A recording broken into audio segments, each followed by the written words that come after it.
Assalamualaikum warahmatullahi wabarakatuh. Salam dan bahagia. Jumpa lagi dengan saya Badrul Kamal, calon guru penggerak angkatan 9 dari SMA Muhammadiyah 3 Jasa, Kabupaten Sumeneb, Provinsi Jawa Timur. Dalam video kali ini saya akan memaparkan aksi nyata modul 1.4 tentang budaya positif.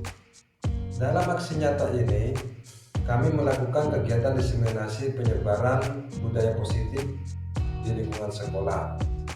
Saya melakukan kolaborasi bersama dengan teman-teman calon guru penggerak yang lain. Berikut adalah videonya. Assalamualaikum warahmatullahi wabarakatuh. Yang terhormat Bapak Ibu Dewan Guru beserta staf TU,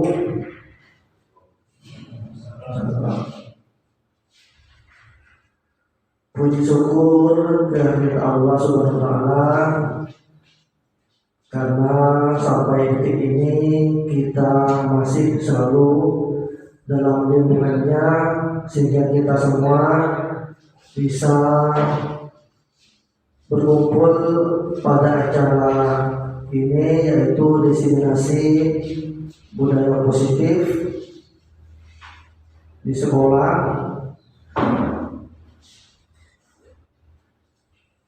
Salawat dan salam selalu tercurahkan kepada junjungan kita Nabi Muhammad SAW, karena beliau kita semua, sehingga kita bisa dan semoga kita selalu mendapat syafaat dari beliau. Yang terhormat Bapak Ibu, saya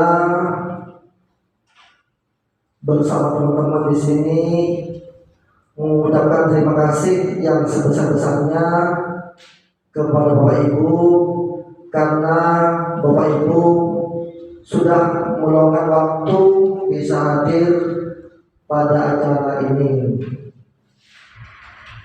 dan kami juga sangat mohon maaf kepada Bapak Ibu karena kami di sini belajar dan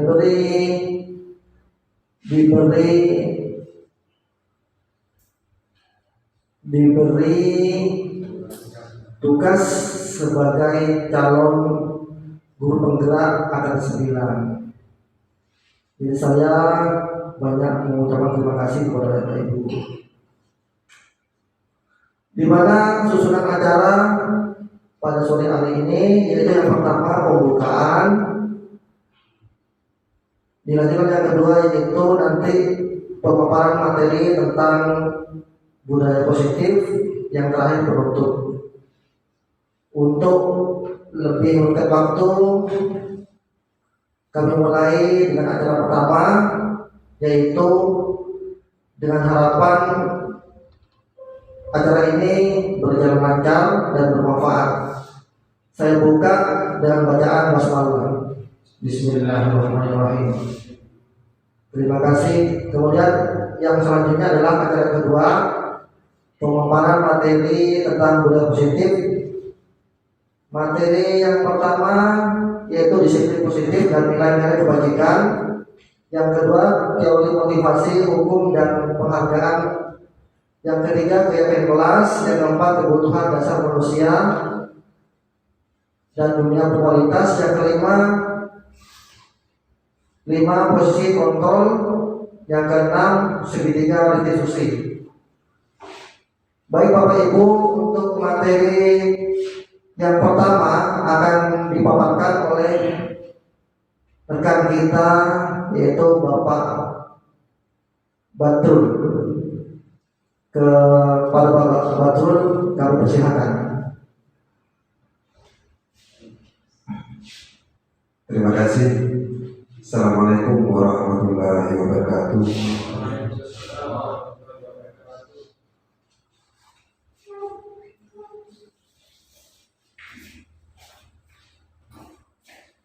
Perkenalkan, Perkenalkan, nama saya Badrul Kamar, Bapak Ibu. Mungkin sudah ada yang kenal. Saya di sini kebagian beberapa materi.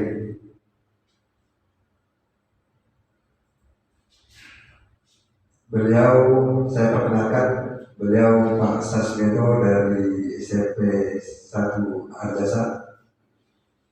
Yang pakai kacamata ini Bapak Rifai dari guru pelajaran keempat, ya Pak? 5. Yang pakai dasi Bapak Jaka, ini dari SMK Negeri 1 Arjasa. Yang terakhir saya sendiri.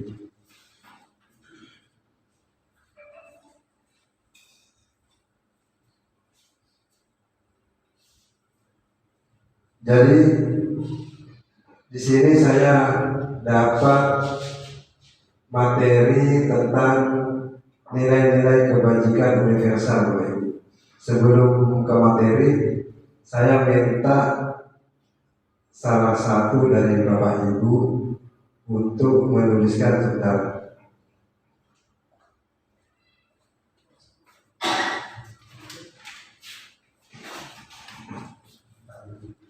Diri saja ya, sebentar Mbak Edi. Kayaknya suasananya sudah mulai agak serius ini. Silakan Pak Yudi tuliskan hal yang paling rahasia menurut Pak Yudi. Di keluarga atau di kompleks sekolah? Sebentar Pak Yudi, jangan dikasih tahu ke Pak Nurrahman. Jangan dikasih tahu Pak Nurrahman. Terserah Pak Yudi. Pokoknya itu jangan sampai ada orang yang tahu ya. Ini sekaligus geng Pak Ibu. Materi sekaligus geng. Sudah? Kalau sudah Pak Yudi, digenggam erat. Instruksinya seperti ini. Digenggam erat, Pak Nurrahman, orang di sebelahnya bertugas bagaimana caranya membuka rahasia itu. Baik itu mau dirayu, mau dipaksa, tapi jangan sampai tonjok-tonjokan Pak. Monggo silakan Pak Nurrahman. Bisa dirayu, Pak Yudi mempertahankan. Jangan sampai Pak Nurrahman mampu membuka itu. Boleh menyentuh kan? Boleh. Silakan. Silakan Mbak Yudi, Pak Nurrahman.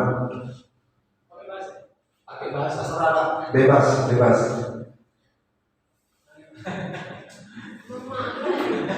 Bukan ini, apa ini? Bisa apa pakai madu? Ini apa sih ini dulu, apa ini? Kertas. Isinya apa? Kertas itu isinya apa? Maksudnya tulisannya apa? Ada tulisannya? Tulisannya yang menjelaskan Boleh nyogok, boleh nggak apa-apa. Nyogok. Nggak salah nyogok, boleh nggak apa-apa.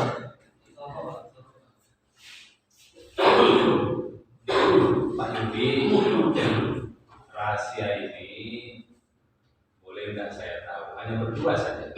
Kalau berdua itu bukan rahasia. Rahasia itu satu orang. Oh. Terus dengan cara apa saya Pak Yudi bisa membuka rahasia ini? Kalau yang namanya rahasia dengan cara apapun rahasia itu. Kalau dipaksa.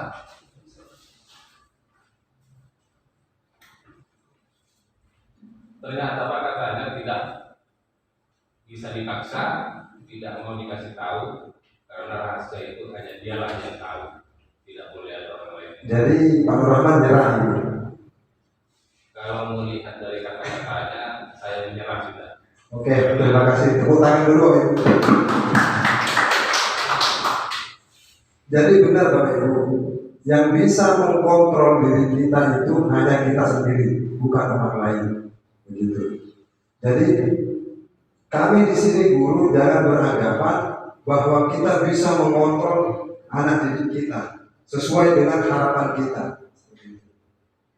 Jadi yang bisa merubah anak itu sendiri, dirinya sendiri dengan kita sebagai guru hanya mengarahkan ke hal-hal yang benar seperti itu. Mereka kalau dipaksa tidak bisa Bapak. Jadi siapa sesungguhnya yang memiliki kontrol? Jadi yang memiliki kontrol itu adalah kita sendiri. Yang awalnya dari stimulus respon bergeser ke teori pilihan Bapak. Ini perbedaannya. Kalau di teori kontrol kita mencoba mengubah orang agar berpandangan sama dengan kita. Akan tetapi kalau di teori pilihan kita berusaha memahami pandangan orang lain tentang dunia, tentang pilihan-pilihan mereka. Terus perilaku buruk dilihat sebagai suatu kesalahan. Kalau di teori pilihan itu semua perilaku memiliki tujuan. Jadi tidak semuanya itu dianggap sesuai dengan diri kita. Jadi seperti yang dikatakan oleh William Glasser bahwa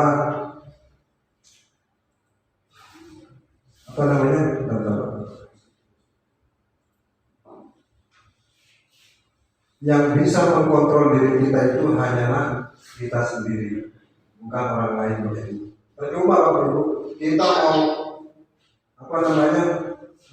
usaha keras-kerasan terhadap peserta didik kita, kalau peserta didik itu tidak mau berubah di dalam dirinya.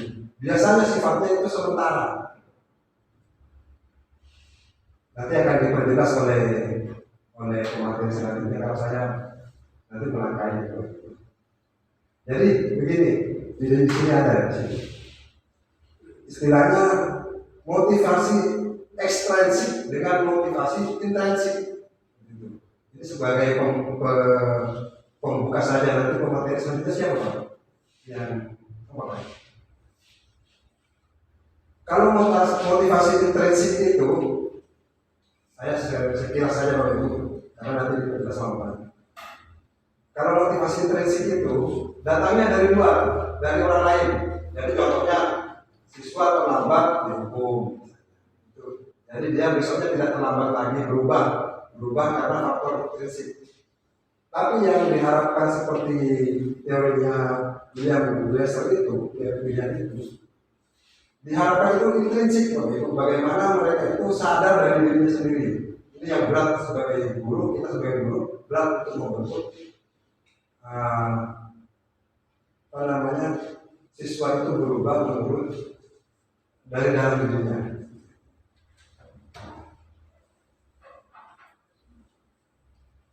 Jadi untuk mendisiplinkan diri peserta didik, kita perlu tahu dulu sebenarnya disiplin itu apa sih seperti itu.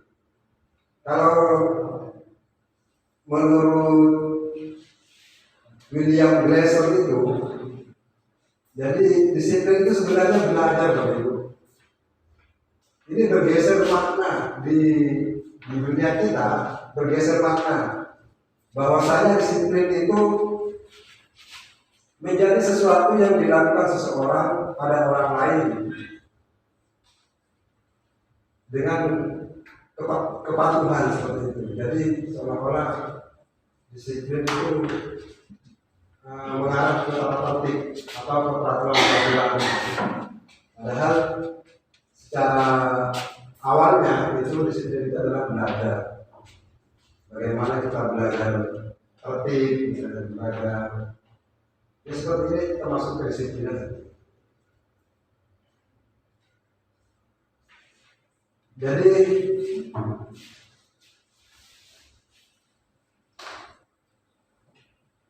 pendidikan kita mengharapkan 6 nilai kebajikan yang seperti yang ditunjukkan oleh Pak Menteri tentang profil pelajar Pancasila, yaitu beriman dan bertakwa, terus mandiri, bernalar kritis, berkebinekaan global, gotong royong dan kreatif.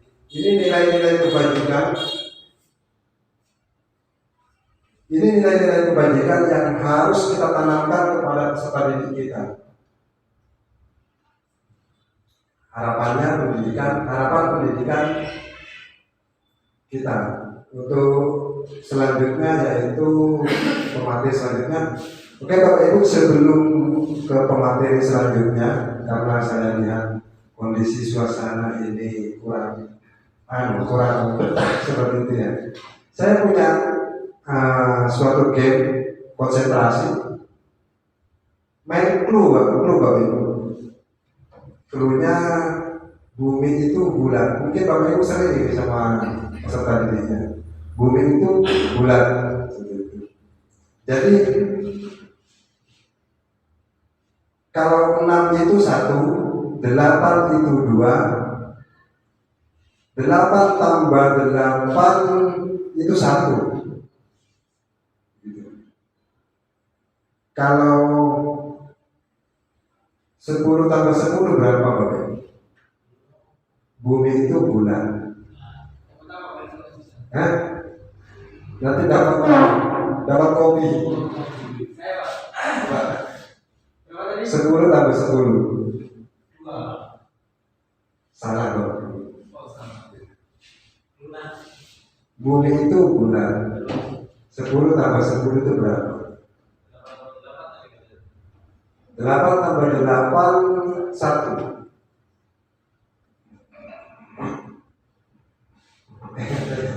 Jadi 10 tambah 10 itu 1 Bapak Ibu. Dilihat cluenya Bapak Ibu. Cluenya bumi itu bulan. Jadi yang dihitung bulannya saja Bapak Ibu ya. 10 tambah 10 20 cuma nolnya 1. Terima kasih. Saya kembalikan ke moderator. Terima kasih, saya sampaikan pada Pak Badrul. Mudah-mudahan materi tadi yang disampaikan bermanfaat. Untuk materi berikutnya akan dipaparkan oleh Bapak Rifai. Kepadanya kami persilahkan. Assalamualaikum warahmatullahi wabarakatuh. Sebelumnya perkenalkan, nama saya Rifai, unit tugas di SDM Panjenengan kelima di Desa Panjenengan. Jadi saya coba-coba untuk ikut calon guru bergerak. Jadi alhamdulillah lulus pada angkatan 9, itu pun saya sebelumnya pada angkatan 8. Jadi lolos saya untuk mengikuti calon bergerak ini adalah pada angkatan 9. Yang kedua, terima kasih kehadiran Bapak Ibu pada malam ini, sehingga kita sama-sama sharing saja yang sebenarnya, kita sama-sama belajar. Karena saya juga walaupun ikut bergerak, jadi tidak ada kemungkinan besar di situ untuk saya lebih bisa menguasai dan lebih dalam hal materi. Jadi kita sama-sama sharing, kita santai saja. Jadi untuk hari ini saya kebagian terkait dengan, mohon maaf kita berdiri ya, eksplorasi konsep pembelajaran 2.2, yaitu teori motivasi, hukuman dan penghargaan, dan kemudian restitusi. Namun sebelum saya ke materi, saya ada sebuah pertanyaan untuk Bapak Ibu sekalian. Pertanyaan yang pertama adalah pemberian hukuman, apakah artinya Bapak Ibu setuju ketika pemberian hukuman itu dapat meningkatkan disiplin anak? Setuju ya. Jadi ada satu orang menjawab, yang ibu-ibu setuju tidak apabila di situ tingkat disiplin anak itu bisa meningkatkan prestasi anak, bisa mendisiplinkan anak? Hukuman. Setuju ya. Yang lain? Setuju tergantung hukumannya. Ya, setuju tergantung hukumannya. Pertanyaan yang kedua adalah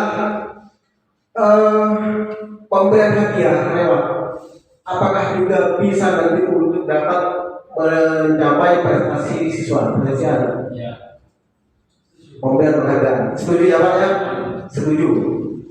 Jadi kemudian yang pertama adalah terkait dengan kedisiplinan anak, membantu mendisiplin anak, itu setuju. Kemudian yang kedua adalah pemberian hadiah atau reward, itu setuju juga untuk dapat meningkatkan prestasi anak. Kemudian yang ketiga, guru berperan sebagai teman atau artinya guru berperan sebagai teman atau bagi murid. Artinya di situ apakah guru itu berperan sebagai teman bagi murid? Apakah kita setuju juga atau tidak? Jadi guru itu sebagai teman bagi murid. Apakah Bapak Ibu setuju terkait dengan pernyataan hal tersebut? Setuju ya? Tergantung waktu. Tergantung waktu. Ibu-ibu, untuk ibu satu ya. Bukan ibu pangkat dua. Ya. Jadi kemudian dari soal nomor 1 sampai dengan nomor 4 kita setuju semuanya untuk dapat meningkatkan prestasi anak, untuk dapat mendisiplinkan anak, kita sepakat setuju. Baik, kita nanti jawabannya adalah kita bisa nanti dipikir-pikir dulu, dipikir-pikir sendiri nanti ketika materi yang akan berlangsung nanti, kelanjutan dari materi. Lanjut Pak Dekan. Maaf ya. Kita lanjut. Teori motivasi perilaku manusia. Jadi perilaku manusia itu ada yang namanya di situ adalah motivasi eksternal, kemudian ada yang namanya di situ adalah motivasi internal dari disiplin positif seperti yang dipaparkan tadi oleh Bapak Badrul Rahman. Kemudian yang pertama, untuk menghindari ketidaknyamanan atau hukuman, apa yang akan terjadi apabila saya tidak melakukannya? Jadi munculnya motivasi itu dari luar. Jadi di situ yang jelas ada yang namanya hukuman atau konsekuensi, itu jelas. Kemudian yang kedua, untuk mendapatkan imbalan dari orang lain atau institusi, apa yang akan saya lakukan apabila saya melakukannya? Jadi kemudian kalau dikaitkan dengan disiplin positif yang sudah dipaparkan, apakah saya akan mendapatkan imbalan apabila saya melakukannya? Jadi itu adalah otak kita akan berlaku di situ dari pengaruh dari luar, itu jelas dan pasti. Ya. Kemudian yang ketiga adalah untuk menghargai diri sendiri, yang datangnya dari disiplin positif motivasi dari internal dan dalam. Saya akan menjadi orang yang seperti apabila saya melakukannya.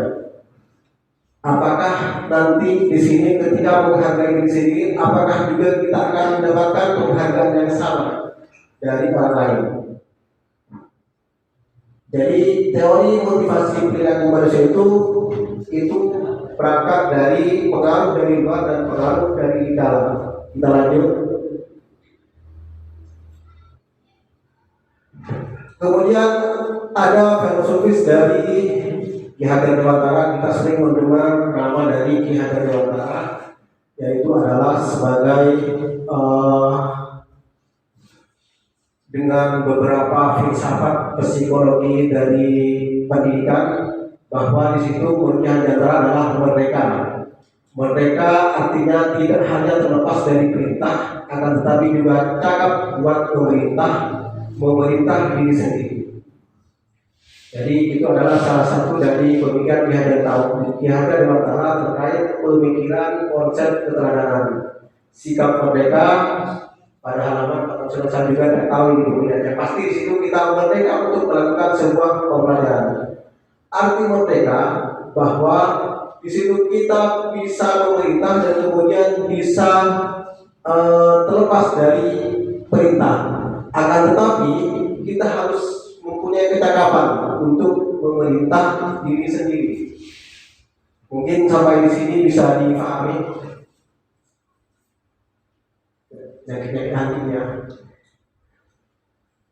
Nah ini dihukum oleh penghargaan. Jadi bisa dikenal dihukum oleh penghargaan, bahwa penghargaan berlaku sama dengan hukuman dalam arti meminta atau membujuk, seperti yang sudah kita praktekkan tadi dengan dengan kepala tangan tadi. terkait dengan apakah kita akan melepas terkait dengan barang tadi, padahal barang itu adalah barang yang berharga. Jadi seseorang melakukan sesuatu untuk kemudian suatu tujuan tertentu dari orang yang meminta atau membujuk, dorongan eksternal, dan akan ada faktor ketergantungan. Beberapa dampak dari pembelian perdagangan menurut Alfie Won pada tahun 1993. Yang pertama adalah pengaruh jangka pendek dan jangka panjang. Yang kedua, penghargaan hukum, penghargaan pemenangan kecepatan, penghargaan tidak efektif. Kemudian penghargaan merusak hubungan. Jadi kemudian itu adalah bentuk-bentuk yang didukung oleh penghargaan lewat seperti yang saya jelaskan tadi. Apakah dengan penghargaan kita bisa mendisiplinkan anak? Apakah dengan kita melakukan atau memberi penghargaan bisa untuk mengangkat prestasi anak? Jadi kemudian ketika dihukum oleh penghargaan, maka apakah pertanyaannya, apakah ini misalkan, apakah berangkat dari motivasi diri sendiri, apakah kita bisa nanti untuk melakukan disiplin positif kalau memang itu semata-mata hanya mengejar penghargaan. Jadi sampai di sini mungkin bisa dipahami. Ya, kita lanjut ya. Nah, jadi penghargaan menurunkan kualitas itu adalah menurut Alfie Klot. Jadi dihukum oleh penghargaan, endingnya adalah penghargaan itu menurunkan kualitas. Yang kedua, penghargaan mematikan kreativitas. Ketika anak-anak melakukan kreativitas tidak berasal dari dalam diri, tidak berasal atas motivasi dari diri. Itu. Kemudian penghargaan mengurangi motivasi intrinsik. Jelas. Seperti yang saya katakan tadi, akan mengurangi terhadap beberapa hal terkait dengan misalnya ketika dihubungkan dengan pembelajaran misalkan seperti pertanyaan tadi. Jadi nihil ketika penghargaan itu diberlakukan, maka di situ tadi akan dapat mengangkat prestasi siswa. Itu nihil. Apakah bisa dikatakan seperti itu? Mungkin ada yang bisa jawab. Ketika penghargaan itu dilakukan atas dasar untuk mengangkat prestasi dari anak misalkan. Padahal di situ jelas penghargaan mengurangi motivasi intrinsik. Ya, silakan. Dengan namanya sekalian karena kita belum kenal juga. Terima kasih bahwa saya pendidik atas apa yang disampaikan. Saya rasa segala sesuatu yang bernilai baik itu pasti karena ada penghargaan. Salah satunya adalah ketika kita belajar di kelas siswa misalnya. Kalau dia tanpa dikasih rapor, apa itu adalah satu penghargaan? Nilai, nah itulah penghargaan. Kalau mengacu pada teori ini, berarti artinya siswa bagaimana harus dikasih penghargaan terus kan jadi belajar. Apakah seperti itu yang dimaksud dengan teori ini? Oke. Jadi kemudian kita kalau hari ini adalah kita melaksanakan kurikulum merdeka. Kalau kemarin pada tahun sebelumnya kita melaksanakan dengan yang namanya K13. Nah, kalau dikaitkan dengan penghargaan, jadi hal tersebut memang iya ada motivasi tersendiri, ada motivasi, tapi jangkanya itu pendek. Artinya hanya cuma ketika dikasih penghargaan mereka akan lihat, misalkan untuk melakukan proses pembelajaran, belajar di rumah misalkan, belajar di sekolah.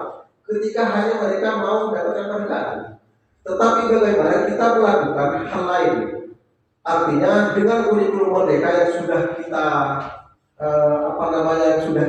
yang sudah diterapkan oleh pemerintah, maka di situ berangkat dari kurikulum merdeka itu bagaimana tidak ada lagi yang hanya berangkat, tetapi berangkat dari motivasi diri sendiri, sehingga di situ jangkanya akan panjang. Nah, kita seri-seri Pak. Berarti kesimpulannya bahwa setiap nilai rapot itu bisa dikatakan penghargaan pada sendiri. Nilai rapot itu ketika kelas, nah Anda Anda yang disiplin naik kelas itu kan penegakan.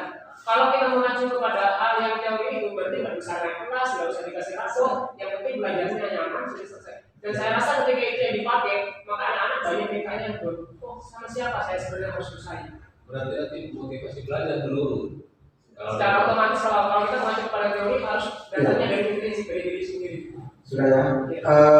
Jadi menurut hemat saya, ketika misalkan terkait dengan nilai rapor, jadi kalau kurikulum K13 kemarin yang saya pahami adalah ketika di situ ada yang namanya peringkat, ada yang namanya 10 besar misalkan. Bukan misalkan, karena kita sudah melakukan itu 1, 2, 3, 4 sampai 10. Tetapi dengan kurikulum Merdeka sampai hari ini, apakah saya kurang upgrade terkait dengan kurikulum Merdeka, dan nyatanya di situ tidak ada nilai misalkan 90 peringkat 1, 2, 3, 4, 5 sampai 10 untuk kurikulum Merdeka. Tetapi di situ adalah bentuk penilaiannya adalah pada atap itu menurut hemat saya ya, menurut hemat saya. Entah nanti kalau memang kita kaitkan penghargaan dengan nilai nilai rapor, kita tanyakan nanti ke fasilitator atau pengajar praktek saya. Karena kita sama-sama belajar, sama-sama sharing. Ya, itu menurut saya. Jadi K13 itu tidak pengaruh di situ sistem peringkat. Mungkin cukup. Ada yang meramaikan suasana. Siap. Ya, jadi kemudian itu menurut pengalaman saya ketika K13 kemarin kita memang ada yang namanya peringkat 1, 2, 3, 4 sampai 10. Dan kemudian kita karena ada sistem atau aturan kurikulum Merdeka, kita tidak ada yang namanya peringkat tetapi dengan nilai bukan abstrak, tetapi kemudian di situ ada nilai misalkan IPAS misalkan karena hari ini Merdeka IPA dan sosial kita melihat di situ dengan nilai latennya saja, walaupun di situ ada nilai A, B, tetapi tidak ada peringkat. Itu yang saya pahami. Kita lanjut ya. Kemudian di sini ada sebuah pertanyaan. Ada sebuah tugas perbedaan hukuman dan konsekuensi. Yang pertama adalah tindakan guru. Mencatat 100 kali di dalam buku kalimat. Saya tidak akan terlambat lagi karena terlambat ke sekolah. Apakah itu bentuk hukuman atau konsekuensi? Kenapa Pak? Penyiksaan Pak. Kita tidak melewati batas itu, tetapi pilihannya ada dua, hukuman atau konsekuensi. Mencatat 100 kali. Kalau saya yang akan begini, ketika tulis 10 kali dalam 10 baris dalam buku saya, karena saya kreatif, saya fotokopi selesai. Siap. Tapi kemudian di situ bentuk hukuman 100 kali itu apakah itu hukuman atau konsekuensi? Kalau menurut saya Hukuman ya. karena itu menyiksa kalau sampai 100 kan capek, Siap. marah dan kesal. Hukuman. Ibu-ibu sepakat hukuman? Mencatat 100 kali di dalam buku kalimat. Karena saya pernah dihukum. Saya tidak akan terlambat lagi dari sekolah. Artinya itu ibu-ibu hukuman ya. Hukuman. Jadi kita sepakat Ya, karena memberatkan. karena menyiksa tadi. Kemudian yang kedua, lari mengikuti lapangan basket 2 kali karena terlambat hadir di sekolah. Hukuman. Hukuman ya. Nomor 3, murid diminta untuk push up 15 kali karena tidak menggunakan masker ke sekolah. Hukuman. Kita sepakat, audien Bapak Ibu, hukuman. Menggantikan kertas tugas teman yang telah dicoret-coret, konsekuensi. Membersihkan tumpahan air hingga tulis karena tersenggol pada saat belajar, konsekuensi. Ibu-ibu, karena ibu 2 sekarang ini bukan ibu 1 ya. Konsekuensi ataukah hukuman ibu? konsekuensi. Kemudian yang selanjutnya, membersihkan tumpahan air di meja tulis karena tersenggol pada saat belajar. Apakah itu bentuk hukuman atau konsekuensi? Konsekuensi. Pak Nur Rahman? Ya, sama saja. Sama saja konsekuensi. Konsekuensi ya. Selanjutnya, murid disuruh untuk mengenakan sepatu syariat sekolah karena tidak mengenakan sepatu hitam. Tidak ya Pak, tidak. Kurang tidak. Karena mengenakan sepatu hitam. Karena tidak mengenakan sepatu hitam.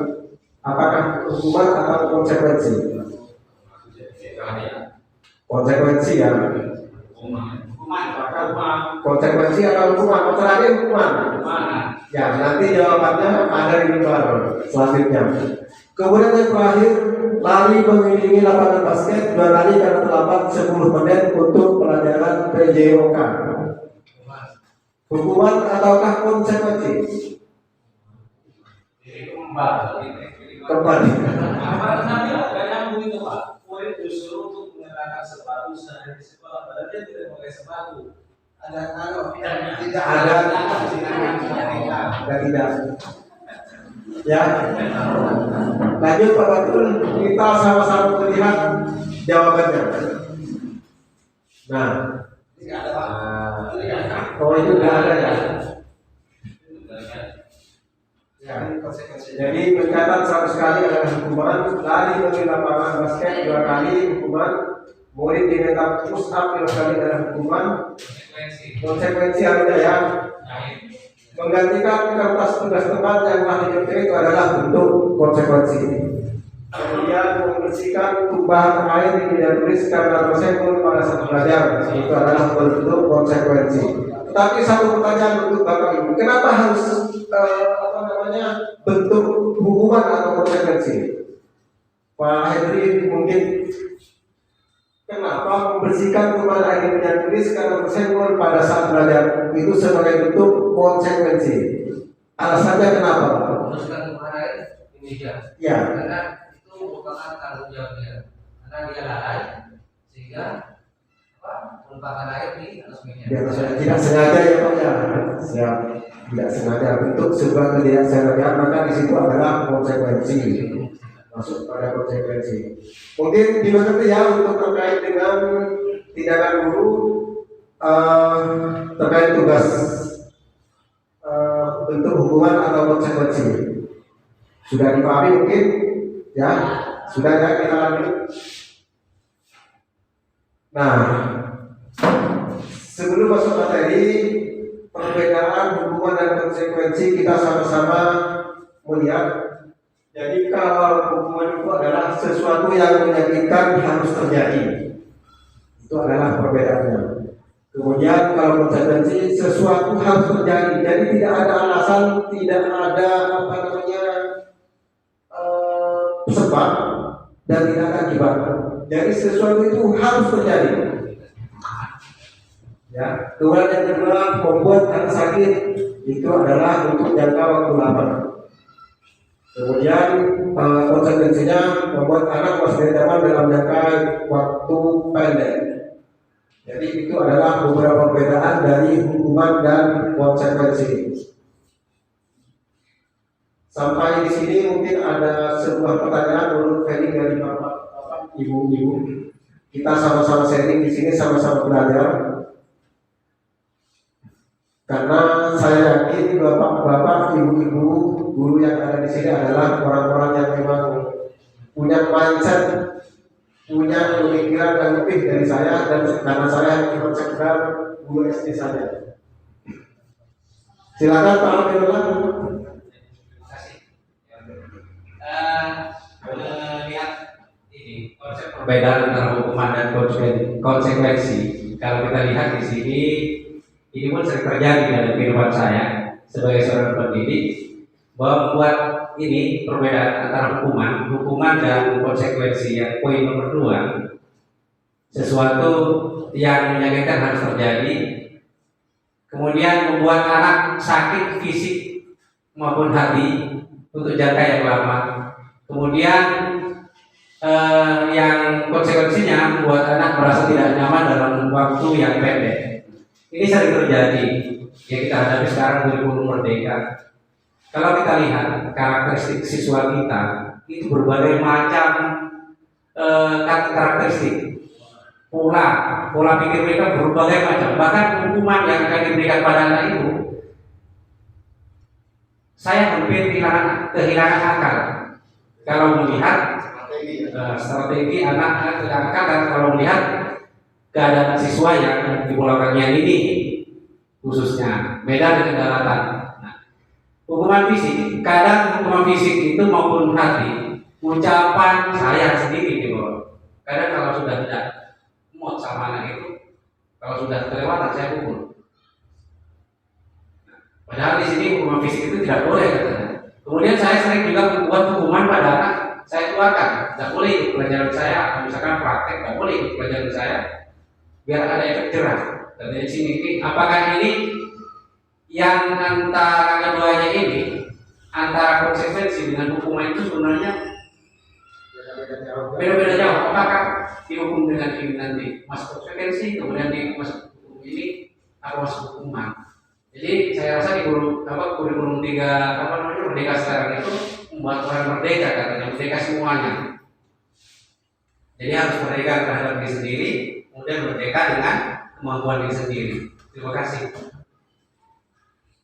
Terima kasih Pak Menla. Tepuk tangan untuk Pak Menla. Ya, jadi kemudian perbedaan beberapa bentuk perbedaan hukuman dan konsekuensi. Nanti Pak Menla kita belajar bersama. Ada nanti kalimatnya ketika perbedaan hukuman dan konsekuensi ada dari luarnya.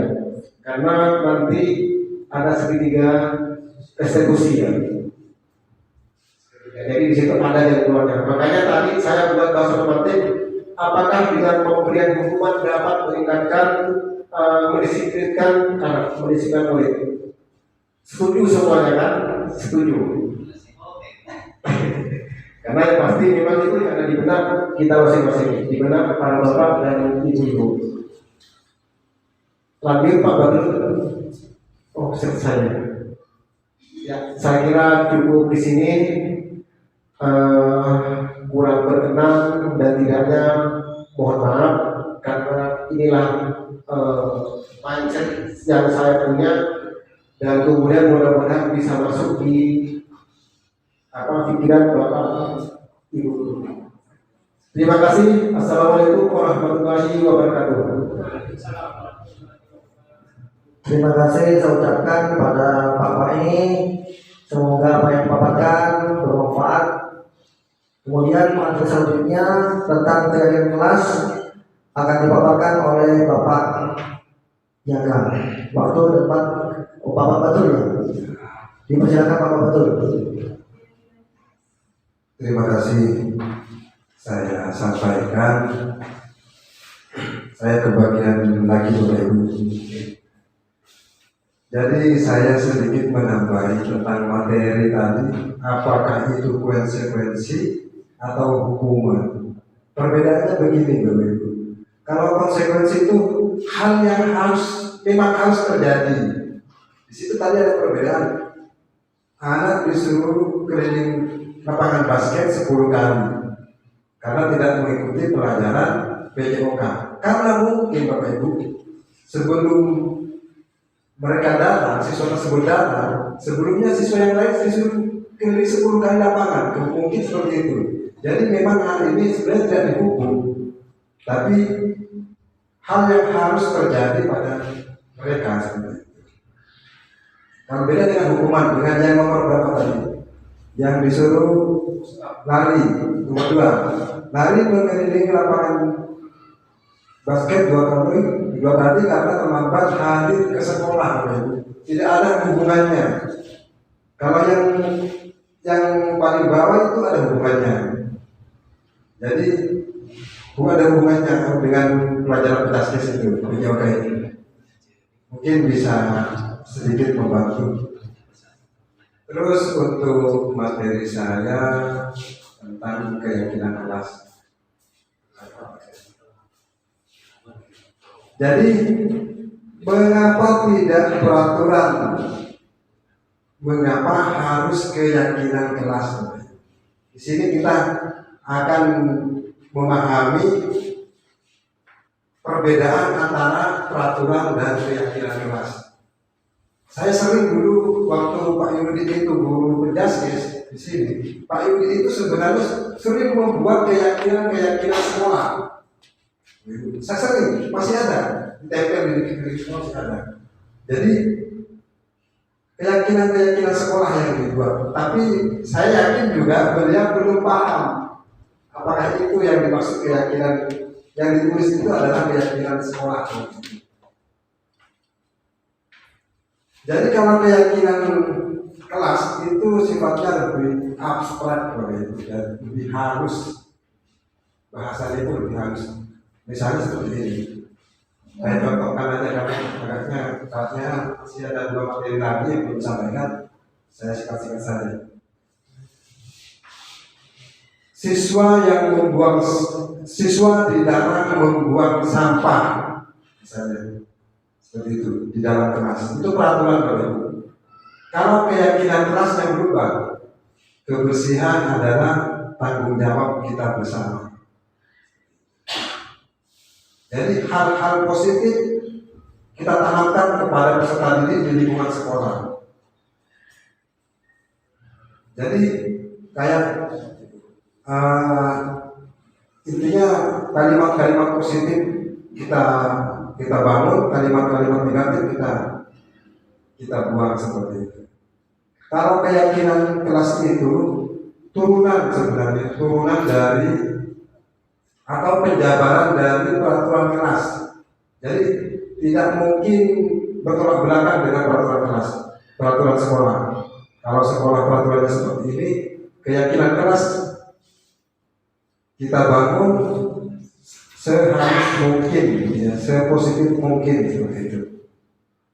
Biasanya ini tugasnya wali kelas dulu, wali kelas, terus kesiswaan, kalau siapa. Nah, peraturan kelas dibuat oleh sekolah dan menjadi keyakinan kelas, Bapak Ibu. Peraturan itu kita harus ubah menjadi keyakinan kelas, menjadi hal yang positif. Terus yang awalnya di kelas, bagaimana kita terapkan di lingkungan sekolah sehingga nanti menjadi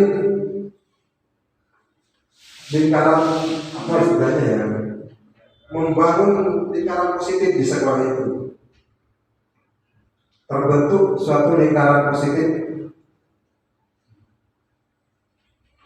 Jadi tidak mungkin ada pertanyaan kemarin, apakah tidak bertolak belakang antara keyakinan kelas dengan peraturan kelas yang dibuat oleh sekolah atau visi sekolah? Tidak, Bapak Ibu.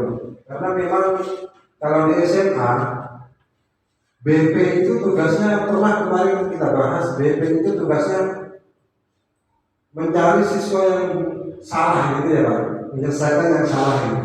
Nah, saya kemarin minta kepada pihak BP untuk merubah kalimatnya, misalnya siswa terlambat dapat itu dihilangkan lah. Jadi dijadikan kalimat-kalimat yang lebih positif.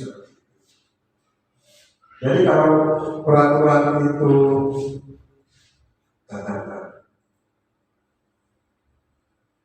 yang di antara kesepakatan kelas ini Bapak Ibu, yang mana peraturan dan yang mana keyakinan kelas.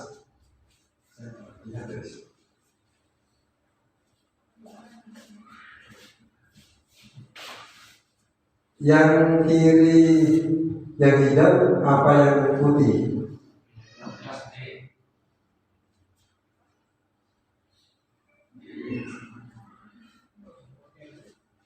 Yang peraturan apa yang ini Bapak Ibu? Yang ini keyakinan kelas.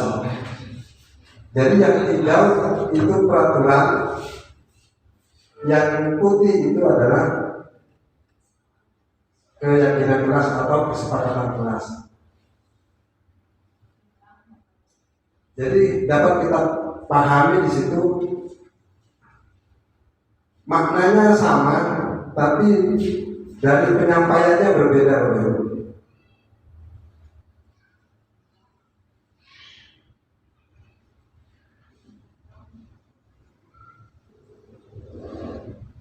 Jadi tujuannya itu untuk membentuk psikologis anak itu tidak memikirkan hal-hal negatif lagi, Bapak Ibu. Walaupun dia itu melakukan kesalahan.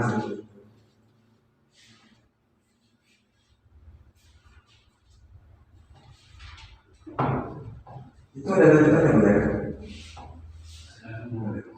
Nah, peraturan kelasnya selalu mengembalikan buku ke tempatnya. Jadi ketika pinjam buku, kembalikan kepada tempatnya. Kira-kira keyakinan kelasnya seperti apa? Perhatian milik kita bersama. Perhatian milik kita bersama. Terus dilarang mengganggu orang lain. Keyakinan ada yang bisa nggak? Saya juga tidak bisa ini. Hadir di sekolah 15 menit sebelum pelajaran dimulai. Ini hal positif semua di peraturan ini, tapi diminta di keyakinan kelas itu lebih harus lagi.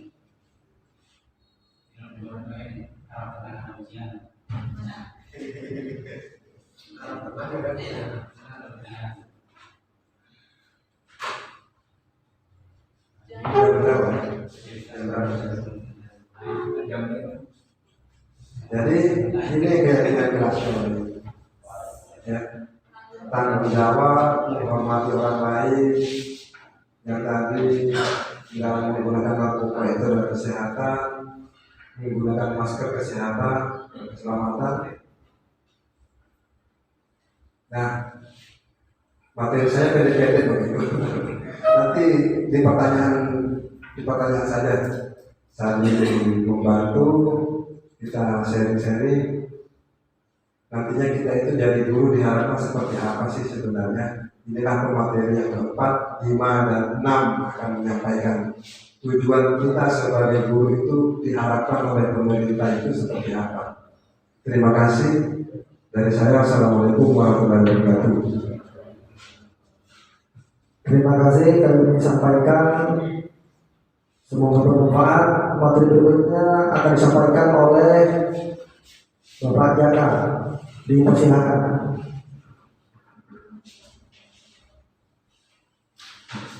Bismillahirrahmanirrahim. Assalamualaikum warahmatullahi wabarakatuh. Perkenalkan Bapak Ibu, nama saya Fidyarta Jaka dari SMKN 1 Arjasa Kolo-Kolo. Kebetulan pada hari ini saya diundang oleh Pak Badrul untuk melaksanakan diseminasi aksi nyata. Oke. Untuk materi yang keempat, yaitu kebutuhan dasar manusia dan dunia berkualitas. Next. Berikut adalah kebutuhan dasar manusia yang pada umumnya yang kita butuhkan. Jadi yang pertama, ada rasa kasih sayang dan rasa diterima. Tidak bisa dipungkiri bahwa siswa kita itu nantinya juga membutuhkan nilai-nilai yang seperti di gambar. Butuh rasa kasih sayang dan rasa diterima, butuh penguasaan, butuh kesenangan, dan juga butuh kebebasan. Jadi kita sebagai pendidik, ketika siswa kita itu dalam bermasalah tanda kutip, kita tidak bisa serta-merta langsung menyalahkan atau menghukum siswa kita. Jadi contohnya, ketika siswa kita itu terlambat ke sekolah, mungkin di rumahnya ada sesuatu yang seperti membantu orang tua. Jadi kita harus memahami dulu apa sebenarnya yang terjadi pada siswa kita. Next slide. Nah, kebutuhan dasar tadi itu mendasari posisi kita sebagai guru untuk mengambil sikap kepada peserta didik kita, yaitu 5 posisi kontrol sebagai guru. Next. Ini adalah 5 posisi kontrol kita sebagai guru yang mungkin pernah kita lakukan. Yang pertama ada posisi kontrol penghukum, ada pembuat merasa bersalah, ada teman, ada pemantau, dan juga ada manajer. Saya pribadi, saya pernah melakukan sifat atau posisi penghukum, saya pernah juga di posisi merasa bersalah, dan posisi teman. Untuk posisi pemantau dan manajer, saya masih sedang saya usahakan. Karena sebab kita sebagai guru, itu alangkah baiknya posisi kontrol kita itu ada di minimal pemantau atau manajer. Apa sih ini Pak? Penghukum, pembuat merasa bersalah, teman, pemantau atau manajer, akan saya jelaskan di slide berikutnya. Nah, kita langsung pada contoh kasus saja Bapak Ibu. Jadi contoh kasus yang pertama, ada siswa tidak memakai atribut lengkap pada saat upacara bendera. Ketika kita itu mengambil posisi kontrol sebagai penghukum, maka kalimat yang kita ucapkan itu kira-kira seperti ini. Sekarang kamu hormat kepada bendera selama 1 jam. Ketika kita mengucapkan seperti itu atau hal lain yang mungkin mirip dengan itu, kita berada di posisi penghukum dengan nada yang keras dan tegas. Yang kedua, ayolah, harus berapa kali Bapak memberitahu kamu selalu membuat Bapak kecewa. Di sini posisi itu disebut dengan posisi membuat merasa bersalah. Jadi membuat siswa itu merasa bersalah, jadi tidak nyaman pada guru, jadi selalu menyalahkan dirinya sendiri dan bahkan dia lebih mengelak atau berbohong ketika kita menanyakan hal seperti itu. Next. Nah, ini yang ketiga, ini adalah posisi kontrol sebagai teman. Ini adalah hal yang atau posisi yang sering juga saya lakukan karena saya kebetulan mengajar di tingkat SMA dan SMK, di mana umur mereka itu sudah berada di akhir remaja di tingkat dewasa. Jadi saya bisa memahami siswa saya sendiri dengan menggunakan posisi teman. Jadi untuk posisi teman ini kita berusaha menjadi teman siswa kita, merasakan apa yang siswa kita rasakan. Ayo dong, bantu Bapak sekali ini saja. Ya sudah, tidak apa-apa. Lain kali jangan dikirimi lagi. Pada posisi ini, kekurangannya adalah siswa itu tidak akan patuh kepada semua guru.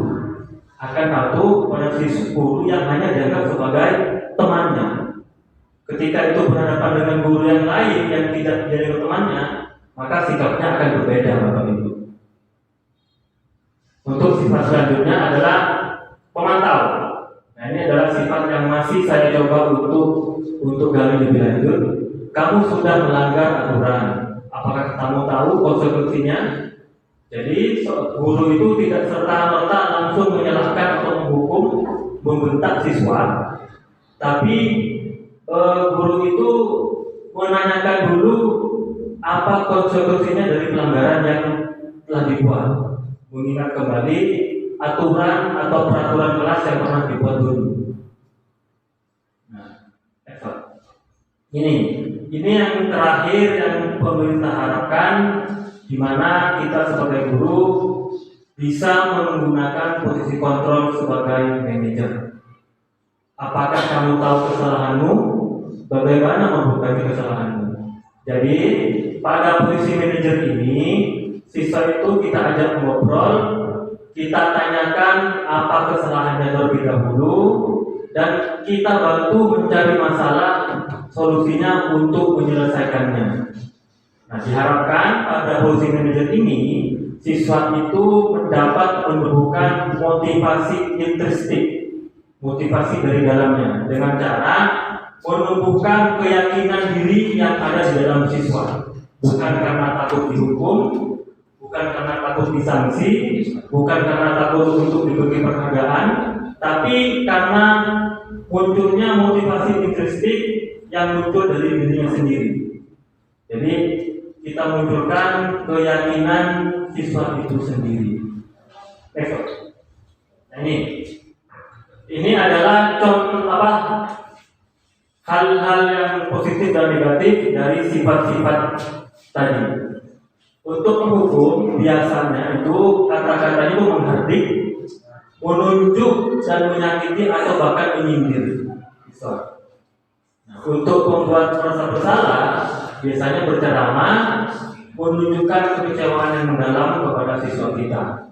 Nanti di akhir ini ada dampaknya. Nah, untuk teman membuatkan alasan-alasan untuk muridnya. Jadi kita membantu sebagai teman.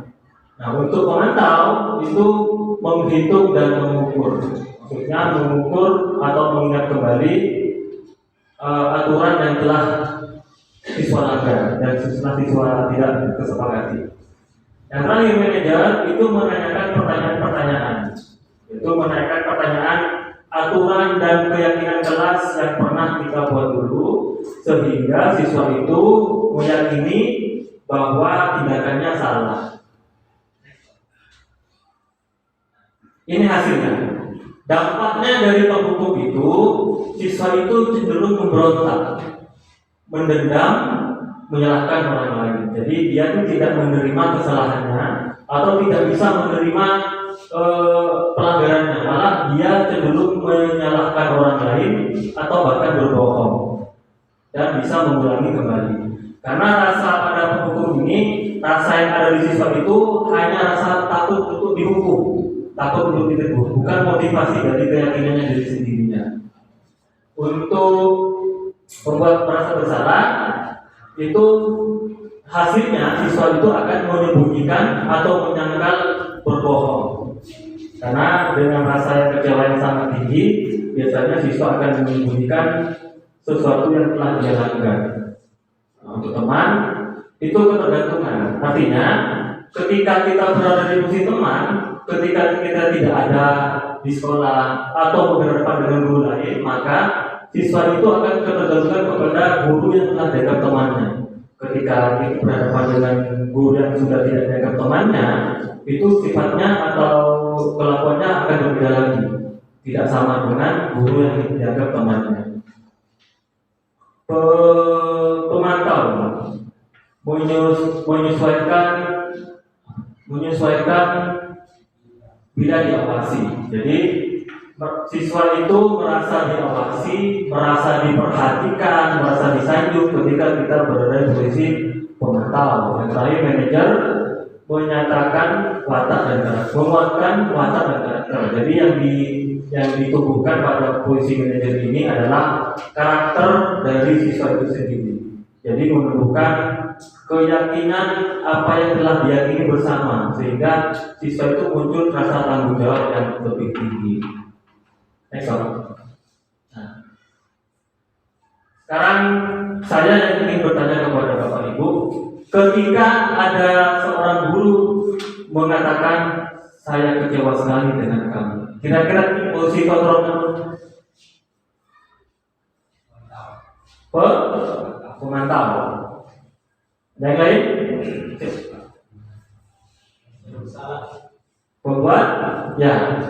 Pembuat merasa bersalah. Nah, jadi di situ ada kata-kata kecewa. Jadi membuat siswa itu merasakan bahwa dirinya itu sudah mengecewakan gurunya. Jadi dia merasa bersalah sekali karena telah mengecewakan gurunya. Next. Nah, ini yang selanjutnya, jadi apa rencanamu untuk menyelesaikan masalah ini? Ada dong? Bisa jawab? Ya, itu adalah contoh posisi manajer di mana dia seorang guru itu menanyakan rencana atau tindak lanjut untuk menyelesaikan masalahnya. Yang ketiga, ayolah lakukan ini demi saya atau demi Bapak. Ya, sebagai teman. Ini adalah posisi kontrol sebagai teman.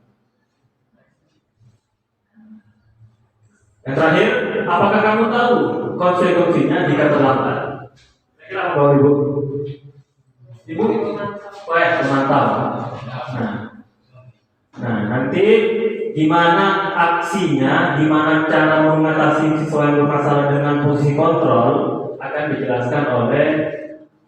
dijelaskan di materi berikutnya, yaitu segitiga restitusi yang akan dijelaskan oleh Bapak Sasmito. Terima kasih Bapakku. Itu penjelasan dari posisi kontrol dan kebutuhan dasar manusia. Selanjutnya saya serahkan kepada moderator. Terima kasih saya ucapkan untuk Pak Jaka. Semoga materi yang disampaikan bermanfaat. Untuk materi berikutnya tentang segitiga restitusi akan saya sampaikan sendiri ya. Terima kasih.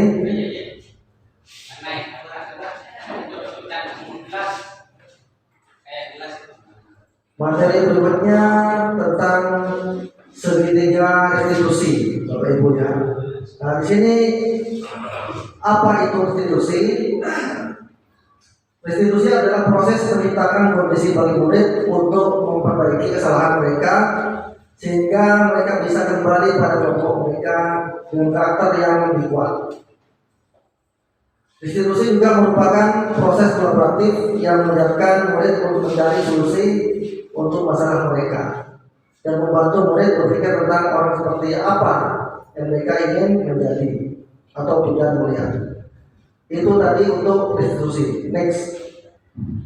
Nah, sekarang masuk ke segitiga restitusi.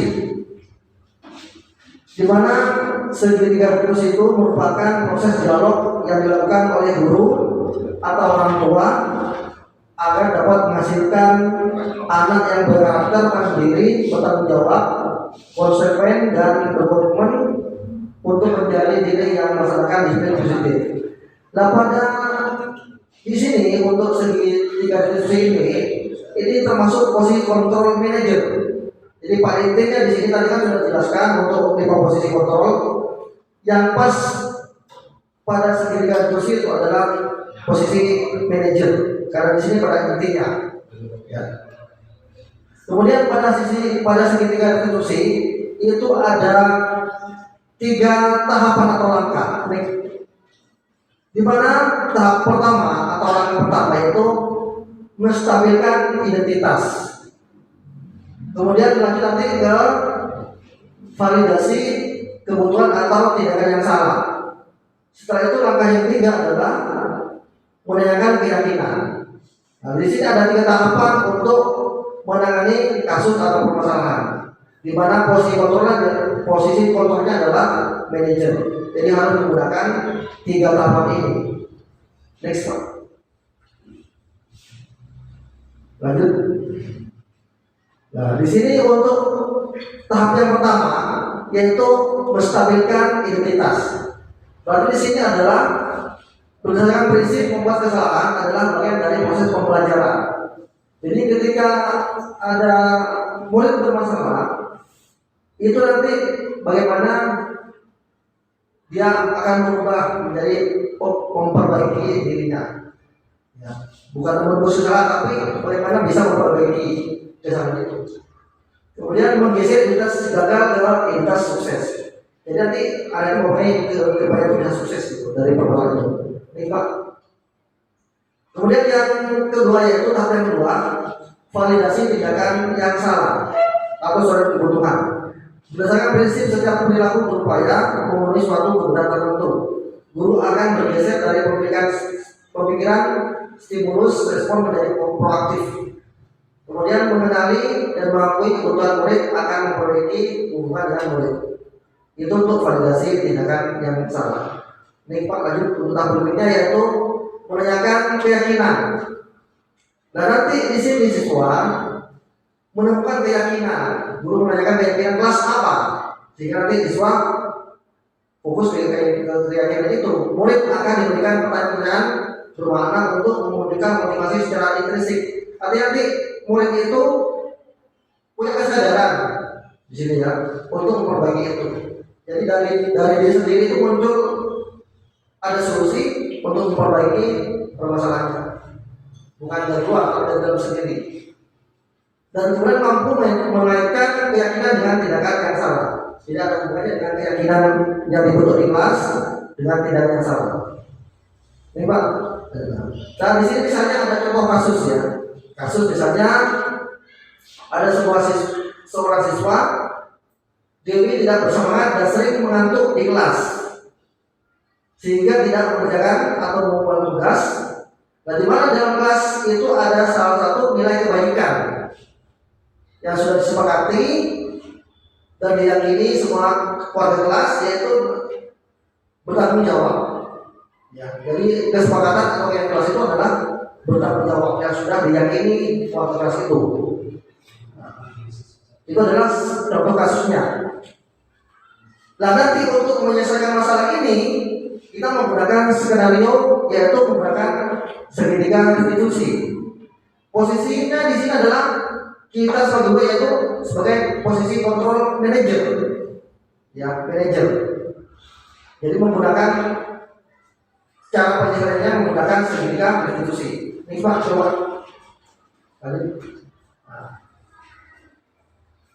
Nah di sini misalkan contoh skenario-nya guru, ya di sini saya guru misalnya, apakah guru tahu kenapa kamu dipanggil bapak? Akhirnya murid di situ tidak mungkin mengenai tugas Pak. Kemudian guru bertanya, ya betul, tapi apakah kemarin beli masuk?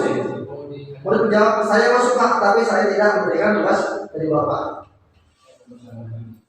Guru juga bertanya lagi, memberikan Dewi, semua orang pernah melakukan kesalahan, termasuk bapak. Tapi yang terpenting adalah bagaimana cara kita menyelesaikan masalah tersebut. Kira-kira kenapa Dewi tidak melakukan tugas? Pada posisi ini adalah menstabilkan identitas. Ya, di sini. Jadi ini adalah menstabilkan identitas. Jadi siswa yang merasa bersalah itu kita redamkan emosinya, ya. Jadi biar dia bisa tidak merasa jengkel gitu ya, kita sedikit. Jadi kita bisa menstabilkan emosinya. Next Pak. Nah di sini nanti murid menjawab, saya capek, alasannya ya, saya capek dan mengantuk karena tadi malam saya dihitungkan sampai jam 1 malam. Jadi pas di sekolah saya mengantuk. Itu alasannya murid ya. Kamu masih ingat keyakinan kelas kita? Masih Pak? Kalau masih ingat, kira-kira apakah kamu sudah melakukan keyakinan kelas? Belum Pak. Nah di sini sebagai guru menanyakan keyakinan kelas yang sudah disepakati tadi, gitu ya. Jadi menanyakan keyakinan kelas yang sudah disepakati, sehingga nanti siswa itu sudah ngerti akhirnya pada keyakinan yang sudah disepakati, dan nanti siswa itu menemukan solusi apa yang harus kita lakukan oleh murid tadi, sehingga mendapatkan solusinya seperti itu. Coba. Nah, keyakinan kelas mana yang belum sesuai? Ya? Murid menjawab selalu bertanggung jawab. Dan ini adalah keyakinan kelas yang sudah disepakati, yaitu bertanggung jawab.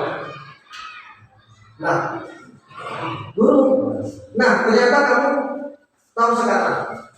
Apakah kamu sudah punya solusi untuk menyelesaikan masalah ini? Akhirnya murid tadi memberikan solusi. Yaitu solusinya adalah, ya Pak, yang pertama saya mau minta maaf karena saya tidak memberikan tugas dari Bapak. Yang kedua, saya pindahkan tidur kalau malam. Dan yang ketiga, saya akan memberikan tugas hari ini dan memulainya besok. Nah di sini pada posisi ini, di sini murid itu sudah bisa memberikan solusi dirinya sendiri. Jadi punya kemauan, motivasi untuk memberikan solusi pada permasalahannya itu. Jadi dia bisa secara motivasi intrinsik muncul dari dirinya, jadi bisa memberikan solusi tanpa harus guru itu harus seperti ini enggak. Jadi dia bisa memberikan solusi sendiri. Begitu. Nah, hanya guru di sini baik Dewi, Bapak mengapresiasi tanggung jawab yang sudah melakukan. Sekarang Dewi boleh kembali ke kelas. Terima kasih Pak. Itu adalah contoh kasus segitiga restitusi pada materi ini. Terima kasih. Itu materi terakhir saya sampaikan. Terima kasih. Assalamualaikum warahmatullahi wabarakatuh. Ini dulu langsung. Oke, lanjut ya, langsung pada sesi pertanyaan. Silakan saya buka pertanyaan sesi pertama, yaitu 3 pertanyaan. 3 penanya. 1 pertanyaan saja ya. Oke, 1 pertanyaan, silakan. Silakan. Setelah kita dengarkan bersama, baik itu posisi kita sebagai apa, mengontrol teman atau merasa manajer, itu sebenarnya sudah kita menjalani bersama di dunia pendidikan. Cuma kita saya paham bahwa istilah itu baru saya dengarkan saat ini, walaupun prakteknya sudah sering kita lakukan. Nah, 1 pertanyaan bagi saya pribadi, misalnya saya sebagai posisi kontrolnya sebagai penghukum. Kalau sudah tidak, apakah kita akan terus memberikan hukuman bagi anak yang tidak mau berubah? Memang karakternya anak ini suka membuat onar, suka terlambat, sementara kurikulum yang diterapkan pemerintah adalah kurikulum merdeka. Ini anaknya kita mau terapkan begini tetap tidak mau berubah. Jadi teman tidak mau mendengarkan. Mau jadi manajer, sebagai manajer dia acuh-acuh. Selanjutnya bagaimana cara menerapkan kurikulum merdeka kepada anak seperti ini? Misalnya anak ini memang problem di rumahnya, ketika kita tanyakan memang benar-benar anak bermasalah, orang tua bahkan lingkungannya tidak mendukung. Ini kita repot. Akhirnya kita limpahkan kepada sebagai guru pengajar, kita limpahkan langsung. Kita langsung kecewa dan putus asa. Sudahlah, tertawa di kelas. Yang penting saya mengajar, tidak mau jadi pendidik, saya pengajar saja. Yang penting sudah tersampaikan materi, begitu saja. Jadi bagaimana mengatasi yang seperti ini? Apakah kita langsung stop anak ini? Sudahlah, kamu tidak pantas sekolah di sini. Begitu saja. Terima kasih. Terima kasih Bapak atas pertanyaannya. Jadi memang kasus seperti itu dilematis ya, dilematis. Semua ini rata-rata di sekolah banyak terjadi hal ini. Dan memang kedepannya ini kita itu harus sebagai guru itu harus sabar, memang harus sabar sekali menangani. Jadi makanya kan di situ kan ada posisi kontrol manajer. Itu memang menangani anak itu bagaimana hatinya terbuka. Jadi tidak bisa dengan cara kasar, bisa. Jadi manajer itu bagaimana menyentuh perasaannya sehingga anak itu bisa berubah. Mungkin ada panjangan. Jadi menurut saya pribadi Pak, mungkin itu perlu kolaborasi antara teman guru, wali kelas dan juga mungkin guru BK untuk melaksanakan posisi di rumahnya. Jadi kita mungkin bisa kita ketahui dulu permasalahannya di mana, apa yang diinginkan oleh siswa ini. Karena saya pernah mendapati siswa yang seperti itu di SMK saya. Jadi yang saya lakukan itu saya ke rumahnya, tidak ada orang tuanya, memang ditinggal ke Malaysia aja, tinggal bersama neneknya. Jadi anak ini merasa kurang kasih sayang, minta diperhatikan di sekolah. Jadi ulahnya dia itu hanya ingin untuk diperhatikan oleh temannya, minta pembuktian kepada temannya bahwa anak ini memang kurang perhatian. Jadi memang kita sebagai guru itu butuh yang namanya kolaborasi dengan teman sejawat, dengan guru BK untuk mengatasi setiap masalah. Karena setiap masalah itu insya Allah ada yang namanya solusi. Untuk penerapannya, posisi kontrol itu sebenarnya tidak harus manajer, Pak. Itu menyesuaikan dengan lingkungan, bisa memantau atau manajer, misalkan dengan permasalahan yang didapati oleh siswa kita.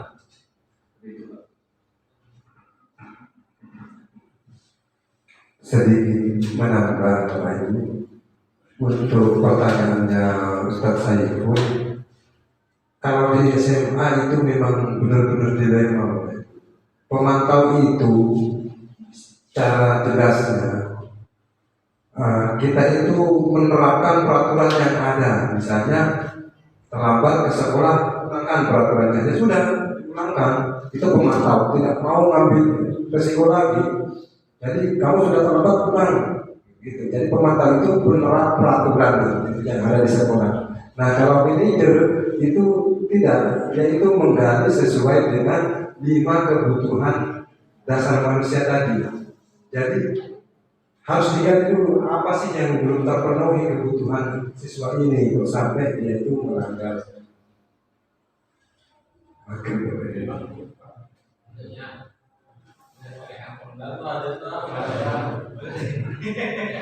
Jadi intinya kesimpulannya bergeser Bapak Ibu ya. Kita dinamis dari manajer bergeser ke pemantau, dari pemantau bergeser ke manajer. Jadi sesuai dengan kebutuhan tadi katanya Pak Jaka. Seminimal mungkin itu pemantau. Jangan sampai ke penghukum. Sebentar, kita akan perlu Pak. Kita perlu kasus ini. Jadi ketika kita berpindah-pindah posisi dari pemantau ke manajer dan kepada yang penghukum. Nah ini kasusnya terjadi di sekolah kita misalnya sekolah kita. Ada ini sudah kita penuhi untuk tahun 5 dasarnya ini. Bukan maksud saya mengapa kita tinggalkan misalnya. Kemudian permasalahan kita berikan solusi, tapi kita tetap tidak berubah ini. Apakah itu sudah tidak berlaku? Mungkin di satu sekolah ada istilahnya target kriteria, kalau ada itu sudah terpenuhi 5 dasarnya, sudah kita ayomi dengan kita menjadi teman, terus tidak ada perubahan. Begitu betul? Tidak ada perubahan dengan kita berpindah posisi dari pemantau teman, sahabat atau apa.